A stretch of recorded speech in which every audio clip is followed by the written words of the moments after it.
So I was a Sony shooter for about 4 or 5 years, and I just kind of got tired of the system. I myself am a hybrid shooter, so I care about the photography realm, but I also equally care about video and video quality and video settings and video functionality, and Sony just wasn't bringing it. And Fuji kind of brought their A game and was really the system that had all the specs that I was looking for. So first and foremost, build quality. The Fuji X-T4 is unfortunately a very plasticky build on the outside. I'm sure, of course, the framing and all that is actual aluminum, actual metal, because it does have a lot of heft to it. But unfortunately, for the majority of it, the top and bottom shells is just completely plastic, and then there's a rubberized texture around the middle. Though the X-T4 is weather sealed, so that is a huge bonus, it's still kind of resistant and rugged. And the obvious here is that Fuji has a really cool retro aesthetic, which this aesthetic and all the dials aren't for everybody, but personally, I really enjoy that about this camera. And that's another reason what made me want to switch to this system. And it's really way more engaging when I'm taking photos. Like, it makes photography a lot more interesting for me. And since you have all these dials, there are some locking mechanisms, Fuji included within these, at least on the ISO and shutter speed dials. For some reason, this is not just Fuji. A lot of manufacturers just skip having any sort of locking option for the exposure compensation dial. On my Sony, I always accidentally knocked that freaking dial, and it would throw things off, and I wouldn't even notice it until hours later, and it really annoyed me. On the Fuji, there is no lock still, and it does upset me, but it's way stiffer than on the A7 III. Like, it's way more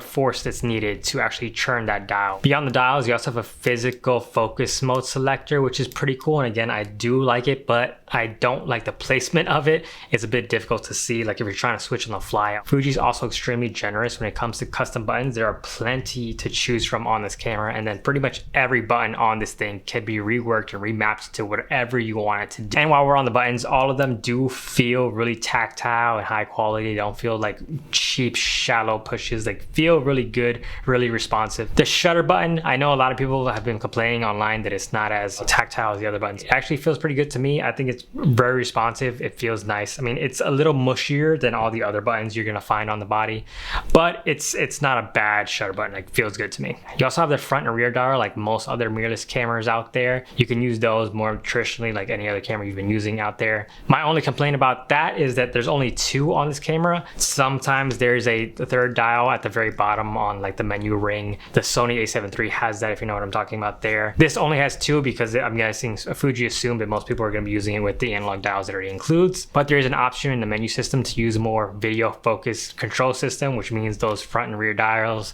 And without having that third dial, it's kind of annoying to have to switch between 2 different settings with one specific dial. But it is pretty cool though that they did include an actual button within the dial itself, so you can click it down and that actually changes settings. And like I'm sure you've seen on other X-T4 reviews by now, the door for the memory cards actually does fully pop off, and you can just take it off completely and hot swap your cards if you need to. Not super useful because the record limit on this camera is 30 minutes, just like the A7 III is 30 minutes. At this point, it's kind of ridiculous that that's still a limitation for some cameras. Now on the other side that everybody's been complaining about, that I also agree with, it's just really frustrating. The HDMI port cover and the microphone end cover are these non-removable flappy doors that are super annoying. Sony kind of had the same thing as well. They were flappy, unremovable, but at least on the Sony, they were designed in a way where they just flop down as soon as you unbuckle them. Here, they're in the way constantly. They do not just flop down like on my A7 III. They're there and they want to be noticed, especially when you're using the beautiful fully articulating touchscreen display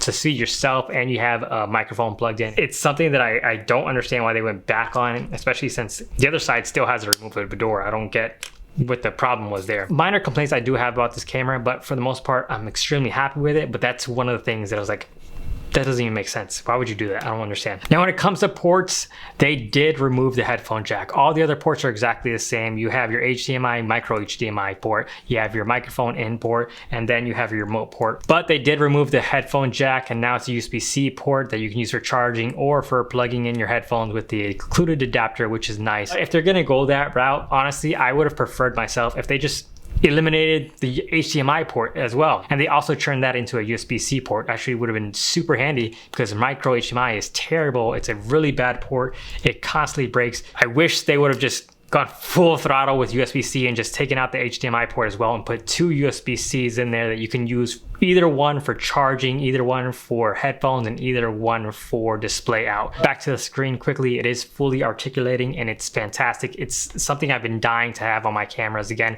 since I left Canon 4 or 5 years ago. It's beautifully sharp. It's a really nice screen, and it's touchscreen. The touchscreen's a bit hit or miss for me here or there. It's not always super responsive, but it's better than the Sony's definitely, because I actually can use this to go through my photos, my menus, all that stuff. So it is definitely an upgrade from my A7 III. And now one of the obvious differences between this and my old A7 III camera from Sony is the sensor size is definitely smaller. This is a APS-C size sensor, whereas the A7 III is obviously a full frame camera. That's something that I knew personally that I can live without. I didn't necessarily need to have a full frame camera. I didn't need that full frame sensor. I can work around that. I understood the limitations of APS-C and all the other functionality that this camera offers. The smaller sensor size was definitely something that I can overlook. And some of those features that I was actually looking forward to on this camera that I can definitely overlook full frame sensors for are the better IBIS. Sony cameras have terrible in-body image stabilization. They're like basically useless. It doesn't really work too well at all. 4K 60, obviously this is something Sony users have been begging for, that Sony refuses to put in their cameras, because I'm assuming they're waiting for the new A7S, whenever the hell that's actually going to come out. Even though the sensor is smaller, it actually does have a higher resolution. So it's 26 megapixels versus 24 or 25 that all the Sonys are pretty much using, except the R series now. Now resolution isn't everything, especially if you're just posting to Instagram, but it does give you a little bit more wiggle room in terms of cropping, which I typically do often if my composition is a little wonky. Now, as far as autofocus goes, this is going to be one of those things you are going to be sacrificing if you're going to be like me and switch from Sony to Fuji. Autofocus performance on the X-T4 is respectable. It's pretty damn good, but it's not as good as a Sony, and that's something I will openly admit. Though lenses are definitely something that I am struggling with right now. And they have some great options. The 16-55, which I'm using right now, is a superb lens. It is a beautifully sharp lens. Autofocus performance on this thing is great. I have the 56mm f1.2 here with me right now. While the image quality is superb and I really enjoy it, the autofocus performance is laughable. It's so bad. And the autofocus motor in this lens is so ridiculously loud. Fuji basically has almost non-existent third-party lens support. Sigma doesn't make anything for them. Rokinon makes lenses for everybody, so that's not really a big one. Now, as far as menu system goes, the Fuji actually has a really great menu system. And if you've seen before in other videos, it also has separate menus for stills or video, which is fantastic, especially if you're someone, again, like a hybrid shooter like me, who constantly switches back and forth between the two. You don't have to worry about completely changing your settings again every time. And the customization within the menus itself are endless. You could do whatever you want. Again, you could change pretty much every button, every dial to whatever you want it to do. And if you run out of custom buttons to use, you can also make custom functions with the touchscreen using different swipe gestures to do different things. And lastly, the thing that's really been blowing me away with this camera, the thing that I've been appreciating more than anything else, that Fuji color science. I was genuinely surprised seeing the image quality straight out of the camera, from photography, from videos, from whatever I was doing. It didn't matter. It always looked superb. So all in all, I would have to say that I'm extremely happy with my switch from the Sony A7 III to the Fujifilm X-T4. I think this is definitely the camera you should pick up if you just want to try something new. Anyway guys, that was my review. Hope you liked it. If you did, please consider subscribing. It really means a lot to me. But as always, my name is Joshua Joe Munoz. Stay sexy, and I'll see you sometime.